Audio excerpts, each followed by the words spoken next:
You want to understand your customer, which is what usability is about. That's why I said usability is about common sense. If your consumer wants it, it should be on the site, or it should be in your application you're citing.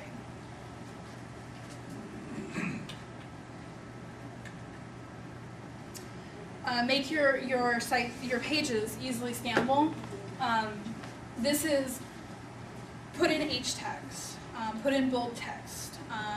Don't use N dashes, don't use M dashes. Use basic text that can make the consumer can scan really quickly for what they want. And if it's a buzzword or if it's important to what you're doing, for instance, with Cadero, we have a tendency to bold like load balancing and dedicated servers on our site because it's what people are looking for on our site, obviously, because we're dedicated server hosting. Design intuitive user controls.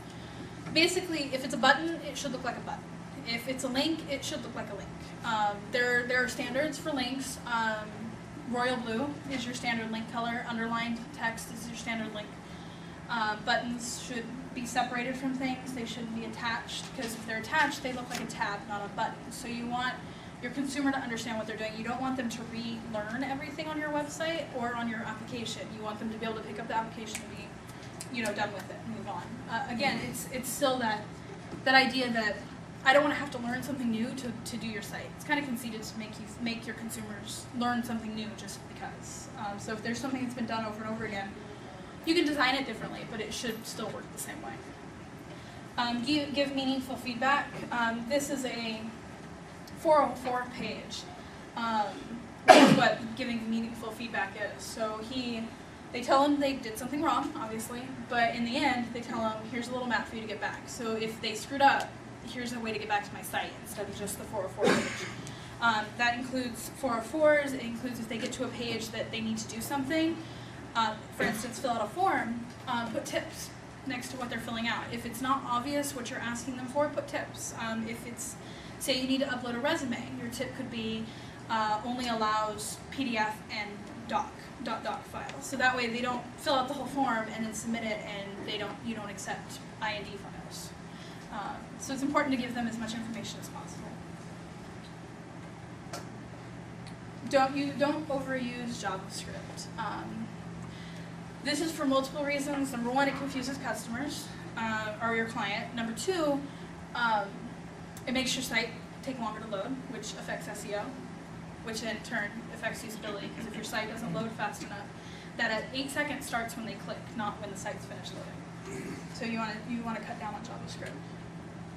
And avoid captchas, which is very controversial, I understand, because you have forms that need to use captchas, which is fine, but a lot of people have started using captchas for resume uploading, for career advancement, like different things on their site. So captchas should be used at a very minimum, and the reason for that is it makes you think. When you get to a captcha, now you filled out the form, you get to the captcha, and you have to think about what it says. You have to put in numbers, you have to put in letters, and some of them are completely unreadable.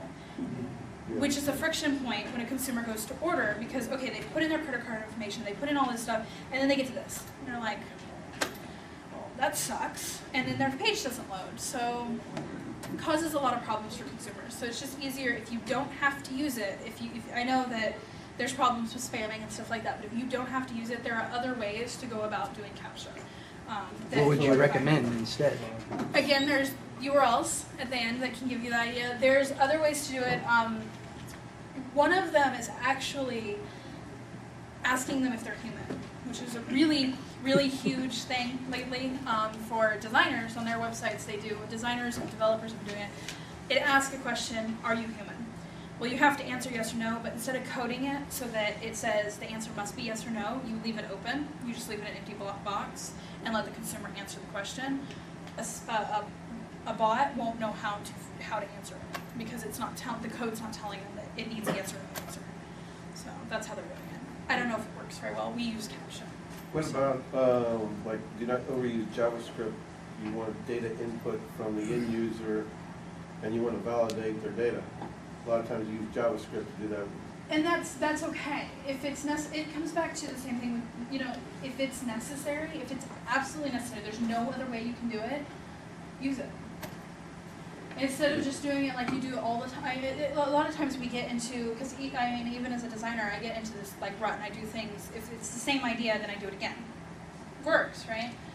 if we can continue to do things for the specific reason that you're doing them, you'll end up with less junk code, less JavaScript, and things like that. So if you absolutely have to add stuff like that, add it. If it's not important for user experience, if it's not important for degradation of the site and stuff like that in different browsers, don't use it. Okay. So here's some usability resources. I'll leave this up for just a second. I swear this looks better in Keynote than it does in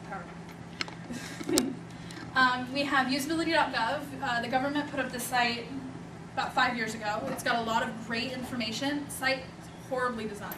They did not use their own advice in doing the site. But it's got a lot of great, yeah, it's pretty typical, but it's got a lot of great information.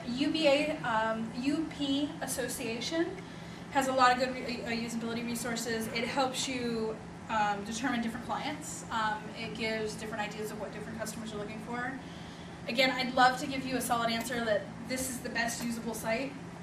Fortunately, I can't because I don't know what you're trying to do. If you're trying to get RSS feed, then a blog, best way to go to get that RSS, the people to subscribe to your RSS feed. So this site gives you different instances where you can get that information. And then cheap usability testers. Userfly is a great program. I just tested it about 2 days ago. It is extremely cheap. It's $10 for 100 checks. So you can send them in images, and they will check your site and tell you whether it's usable and what needs to be changed. Or you can do the free version, which is 10 images uploaded, and it's completely free. It's 10 images a month, and it's a great program. 5-second test does, you upload it on your site, you upload it as code on your site, and when your consumers come, it randomly picks customers to answer questions, and the question has to be answered in 5 seconds, or the question disappears. And the reason for that is if the customer can't answer the question, because the question's about your site, about finding something on your site, if they can't answer it in 5 seconds, you didn't do it well. You didn't do what you're trying to get them to do. And then Google Website Optimizer, obviously. They have great A/B testing, they have great UI, they have great tips on how to help customers and different things like that. So it's free, completely free. Just sign up to with your Google account, and it can be launched onto your site. Kadera uses that, and Omniture. I did not suggest Omniture in this list because it's extraordinarily expensive. Because it's what? Extraordinarily expensive. So we we got it for free with Parallels, but Omniture it's about $3,000 to implement on the site. So that's why cheap usability testers. You had a question? No. You sure? Yeah. Okay. So we have the monkey needs to buy a banana in 3 seconds. This is again is a running joke. The monkey is your consumer, it's your customer, and your banana is your call to action. So you want them to find the banana on your site and do what you want them to do in 3 seconds. The longer it takes them to process through it, the longer they may have remorse. They may have buyer's remorse before they buy, which is what happens on the internet. They don't.